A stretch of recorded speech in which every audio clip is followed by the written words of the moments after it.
তার সন্তান তো হারায় নাই, তার স্বজন হারিয়েছে। সন্তান হারার কষ্টটা সে বুঝে না। সন্তান হারানোর কষ্টটা সে যদি বুঝতো তাহলে এতগুলি সন্তানের গুলি লাগতো না, সে এতদিন এভাবে চুপ থাকতো না। কারণ সন্তান যেভাবে আমরা লালন পালন করি, এত বছর পর্যন্ত তৈরি করি, এই সন্তানদেরকে এত অবজ্ঞা, এত অবহেলা, এটা আমাদের খুবই কষ্ট দেয়।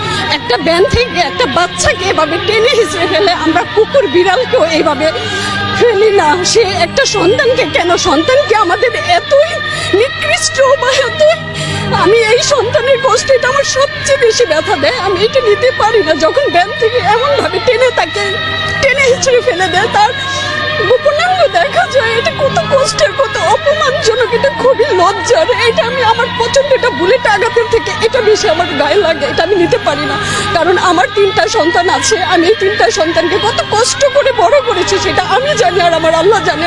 আমার হাজবেন্ড দেশের বাইরে থাকে, সে 20 বছরের ওপরে থাকে।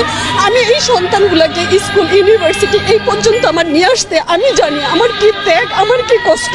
এই কষ্টের উপরে বুলেট ছোড়া এত সহজ কিভাবে হতে পারে? কারণ সে বারবার বলে তার স্বজন হারিয়েছে, তার সন্তান হারাই নেই। সন্তান হারানোর কষ্টের সাথে দুনিয়ার কোনো কষ্ট মিলবে না। আমরা বাবা মা মারা গেলে মেনে নিতে পারি, আমরা আশা করি আমরা একদিন মারা যাবো, আমার সন্তান সামনে থাকবে। সেই সন্তানই যদি না থাকে, আমি বাসায় কিভাবে থাকি? আমরা খেতে পারি না, ঘুমাইতে পারি না, রান্না করতে পারি না, আমাদের কোনো কাজ ওঠে না।